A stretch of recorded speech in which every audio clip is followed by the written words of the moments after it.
Evangelho de Marcos, capítulo 12. Parábola dos vinicultores maus. Jesus então passou a ministrar-lhes por meio de parábolas. Certo homem plantou uma vinha, ergueu uma cerca ao redor dela, cavou um tanque para esmagar as uvas e construiu uma torre de vigia. Depois arrendou a vinha para alguns lavradores e partiu de viagem. Chegando a época da colheita, enviou um servo aos lavradores, com o objetivo de receber deles sua parte do fruto da vinha. No entanto, eles o agarraram, o espancaram e o mandaram embora de mãos vazias. Então lhes enviou um outro servo, e também lhe bateram na cabeça e o humilharam, e enviou outro ainda, o qual assassinaram. Então enviou muitos outros, mas a alguns agrediram e a outros mataram. Finalmente, restava-lhe enviar seu próprio e amado filho.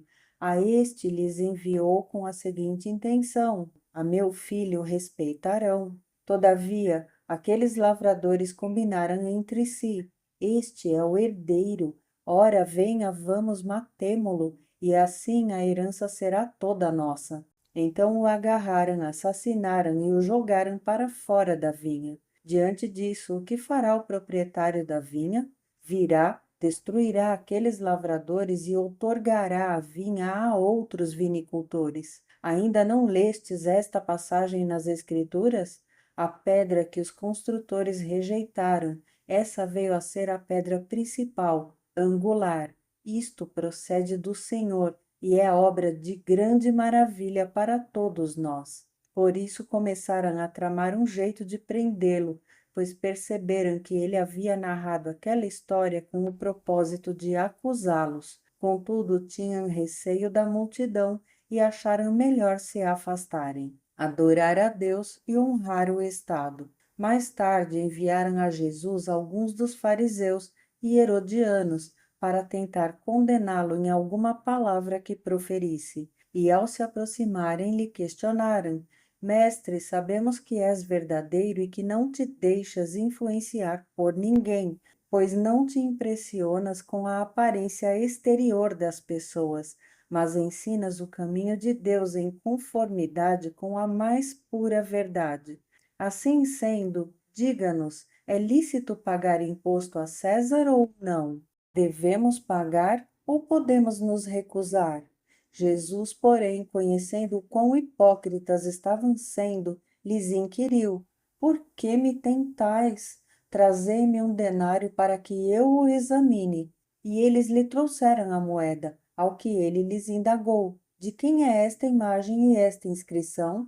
Ora, de César, replicaram eles. Então Jesus lhes asseverou: Dai a César o que é de César, e a Deus o que é de Deus. E todos ficaram pasmos com ele. A ressurreição de todos os mortos. Depois chegaram os saduceus, que pregam não haver qualquer ressurreição, com a seguinte questão: Mestre, Moisés nos deixou escrito que se um homem morrer e deixar sua esposa sem filhos, seu irmão deverá se casar com a viúva e gerar filhos para seu irmão. Ora, havia 7 irmãos. O primeiro casou-se e faleceu sem deixar filhos. Então o segundo desposou a viúva, mas também morreu sem deixar descendentes. O mesmo ocorreu com o terceiro, e dessa forma nenhum dos 7 irmãos deixou filhos. Finalmente faleceu também a mulher. Na ressurreição, de quem essa mulher será esposa, haja vista que os 7 irmãos foram casados com ela? Então Jesus os admoestou: Não é sem motivo que errais tanto, pois não compreendeis as Escrituras nem o poder de Deus. Quando os mortos ressuscitam, não se casam mais, nem são dados em casamento, pois se tornam como os anjos nos céus.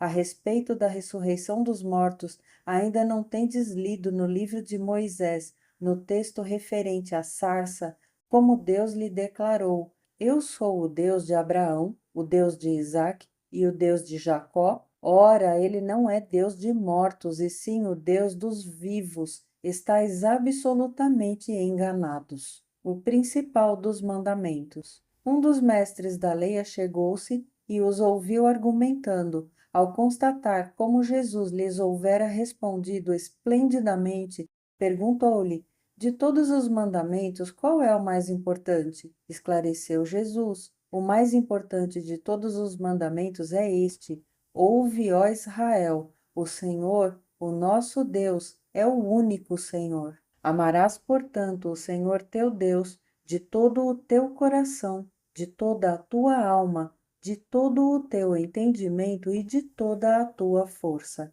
E o segundo é: amarás o teu próximo como a ti mesmo. Não existe qualquer outro mandamento maior do que estes. Então o escriba exaltou Jesus.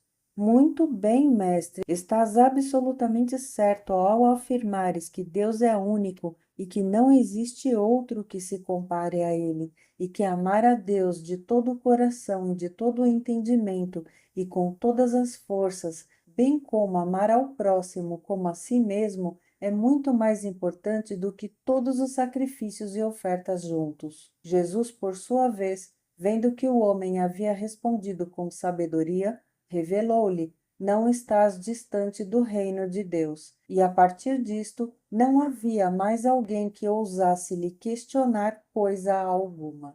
Cristo é o Senhor de Davi. Mais tarde, Jesus estava ensinando no templo, quando levantou uma questão. Como podem os mestres da lei pregar que o Cristo é filho de Davi, sendo que o próprio Davi, expressando-se pelo Espírito, afirmou: O Senhor disse ao meu Senhor: Senta-te à minha direita, até que eu ponha os teus inimigos debaixo de teus pés. Se o próprio Davi o chama de Senhor, como é possível então ele ser seu filho?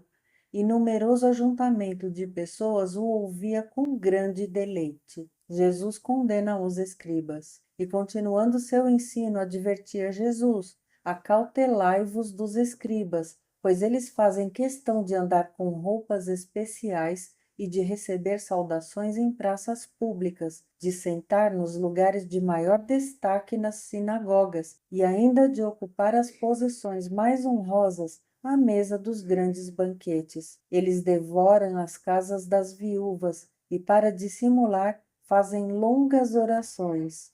Estes certamente receberão condenação ainda mais severa. A valiosa oferta da viúva pobre. E Jesus foi sentar-se em frente ao local onde eram depositadas as contribuições financeiras e observava a multidão colocando o dinheiro nas caixas de coleta de ofertas. Muitos ricos lançavam ali grandes quantias. Foi então que uma viúva pobre se aproximou e depositou 2 moedas bem pequenas, de cobre e, portanto, de bem pouco valor.